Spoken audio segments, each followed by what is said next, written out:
Thank you for tuning into Backstreet Hot Takes, produced by thereadersblock.com and hosted by me, Jay Reed. And this is the informal podcast of thereadersblock.com, where I bring you commentary on some of the written stories that we have covered. And here we are. Let's get right to it. We are just getting into the year 2025, and it's already been a wild one. People have lost their minds over shit like Snoop Dogg performing for Donald Trump at his crypto ball, and also about Rick Ross and other performers, black artists specifically, going to perform for Donald Trump at this crypto ball that was part of the larger inauguration but happened on a different day. And then you got YSL Mondo out here talking about he was in a relationship of some sort with Offset's baby mama, and everybody is not feeling all of these topics. But anyway, let's get to it. So, as you know, Donald Trump recently had his inauguration, and at his inauguration, he had a bunch of performers. Some of everybody showed up, from Elon Musk to Joe Rogan to Mark Zuckerberg and every other billionaire you could think of. But also, you had regular celebrities who showed up, and you had celebrities who performed.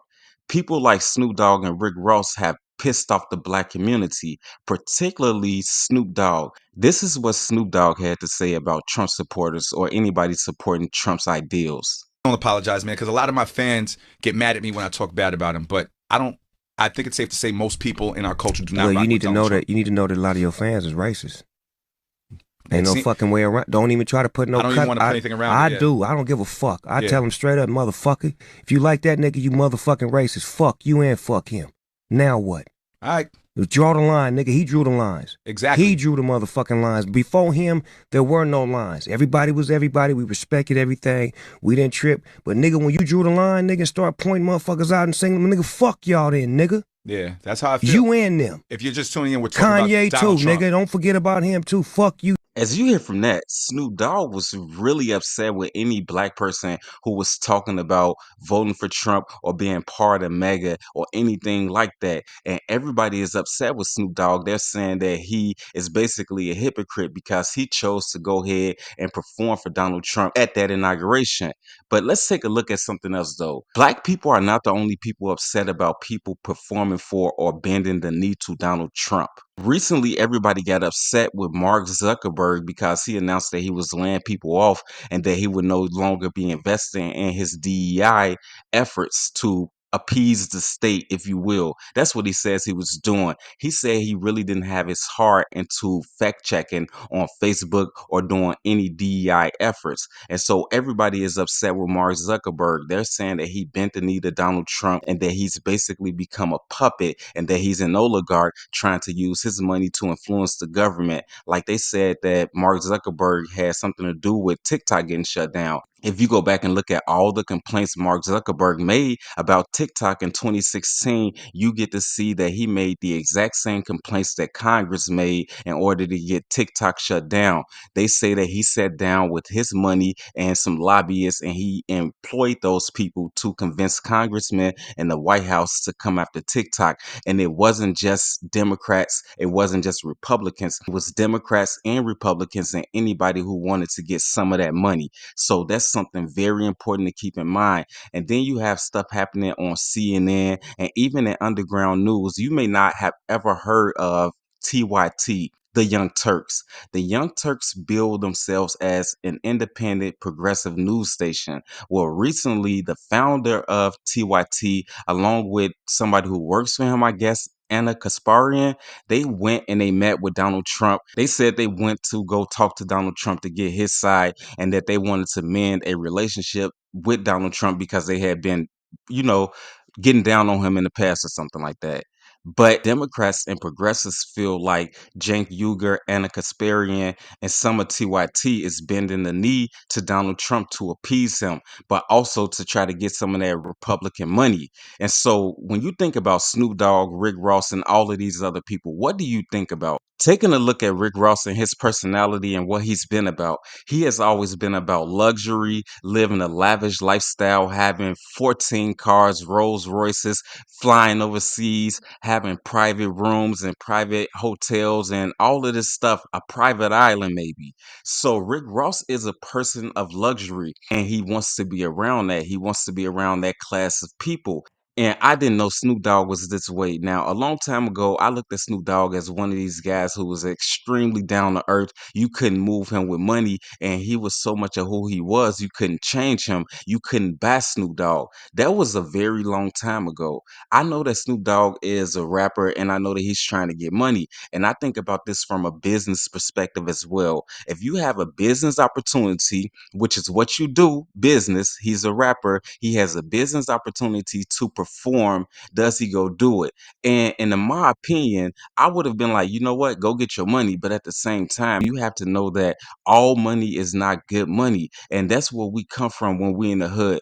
Everybody agrees that no money should ever change who you is or make you do something that you wouldn't normally do under any circumstances. We believe that money is not supposed to buy you or control you. You're supposed to get money, but you're not supposed to let that determine your actions. You're not supposed to go be with an op because they have some money and they want you on their side. So I look at Snoop Dogg and I wonder if this was just a business opportunity and he misjudged what the fallout will be, or if Snoop Dogg is really mega.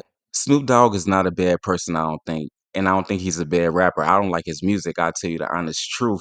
But I think when he went and he decided that he was going to perform at this inauguration, he really did a lot of damage to his public persona because we don't see Snoop Dogg as one of those people who will willingly bend the knee and go do something that he was so adamantly against. But when you go around and you talk like that, like you're part of this thing, not a part of, that you're going to break away from for money. I look at him the same way I look at Jay-Z in this instance. Jay-Z has not done anything, in my opinion, that's been extremely positive when you turn around and look at the outcome of it. For instance, he built that company on, what is it, Title, I believe, that music company. He built it as this black thing, but then he turned around and sold it the first chance he got. And then he act like he was going to stand up for Colin Kaepernick when the NFL was on dude's neck about just bending, I mean, taking a knee.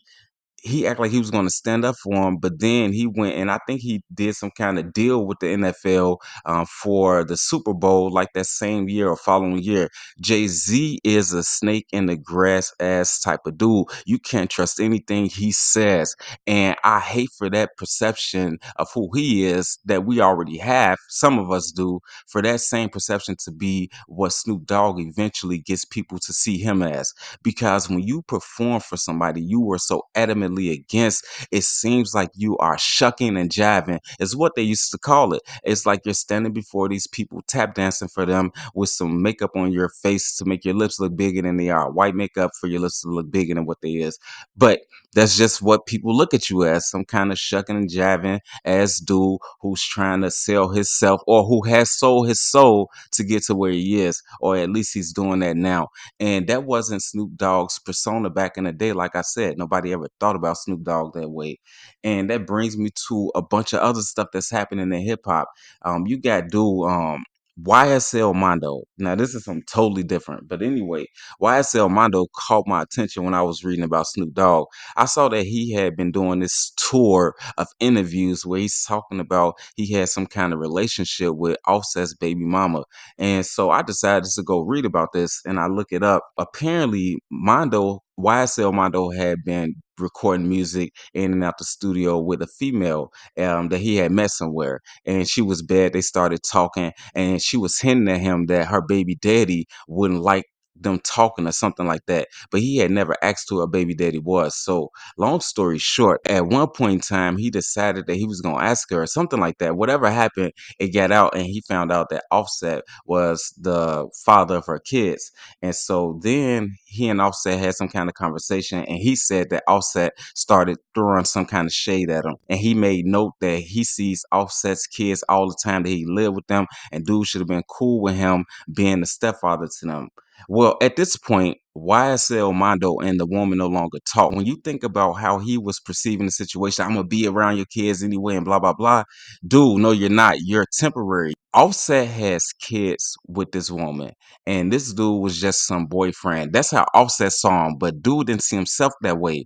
But old girl that he was dating probably did see him that way. That's why they're not together no more. When you date a woman with kids, don't get into it with her baby daddy, because at the end of the day, you are going to be the one X'd out. She is going to stand up for her kid's father. And if she doesn't do it verbally, her actions will show you that. But also, my problem with this story was that she withheld this information from him, who her baby daddy was. And I think she should have told him that, because if she was hinting at him that she knew her baby daddy would have a problem, or that he would have a problem, she should have told him right through the door so that it wouldn't be any complications in the future. If she would have been more open and disclosed more, then maybe it wouldn't have ended the way it did. And maybe him and Offset wouldn't have had that tension in the air. And that's my problem with a woman like that. When you date a woman with kids, bro, you got to be careful. Women, not all of them, but a lot of women are out here lying about the kind of relationships they have with men, who their kids' fathers are, how many kids they have by different men, all type of stuff. And they put you in a situation where you can go over there and visit that woman, sleep at what you think is her house, and then some dude walk in with a gun, and now you got a bigger problem on your hand. And then don't let it get recorded and you get pistol whipped, and now you're on Facebook getting embarrassed. You got to be careful with these chicks, because they see you as a dummy and they try to get over on you, and they withhold information. You go over to this woman's house, you don't even know who's on the lease, you don't know who lives here. You may see an extra pair of shoes, or you may not see that, but you just don't know what's going on over there. And as far as YSL Mondo, I still have a problem with how he is describing the situation. First of all, you and this woman ain't even talking no more. Why are you still speaking on this? The more you speak on sleeping with Offset's baby mama publicly, the bigger of an issue you will have with Offset. I'm not saying that Offset is going to be in his feelings, but what I'm saying is you're no longer talking to this woman. Why are you still bringing her up in your conversations? It feels like clout chasing. Anybody who is steady bringing up a woman who has some kind of fame because she's connected to a man who is famous, dude, you're clout chasing. Get off that man dick and go find something else to do, because bringing up that woman and bringing up that man's kids, it's over with, bro. You are no longer talking to that woman. You ain't got kids with her. I don't know if you do, but I don't think you do. And he ain't paying you no mind. The relationship over with. Go get your career together. And I will tell you the truth. I've heard of a lot of the YSL. I had not heard of YSL Mondo much before I read this article and listened to these videos about him sleeping with Offset's baby mama.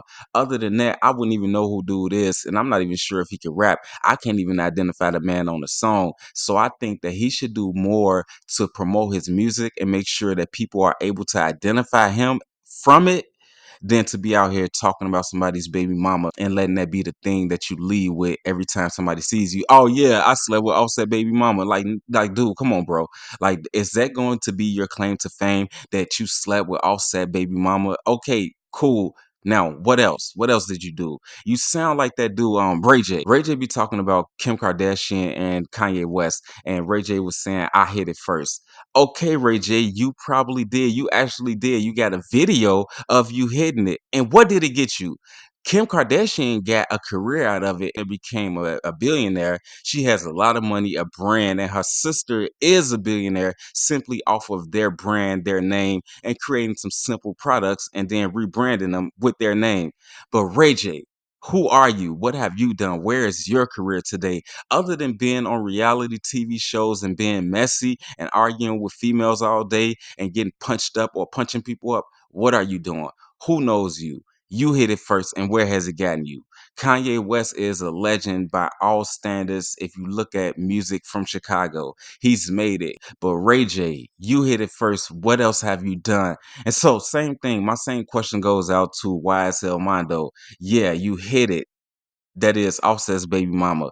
But what is your career hitting on? What are you doing right now? And why do we care about who you had sex with? What's more interesting to me is if you can make music and if anybody cares about it. Because anybody can get somebody to pay attention to them because they're talking about sleeping with somebody else's baby mama. But can you get somebody to play more than 10 seconds of a 16-bar verse that you write or that you freestyle or that you put together? I'm not sure that you can, because I'm a hip hop head and I'm not listening to you. I probably would if you made some good music and somebody told me who you was. But I know it's some people from YSL. For the most part, all of them can rap from who I heard. But this guy, I mean, you just got to get it together and stop bringing up other people, baby mamas.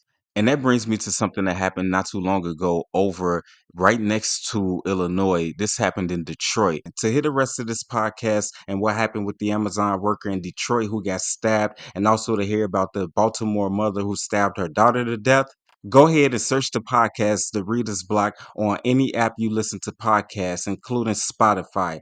That's The Reader's Block with two E's.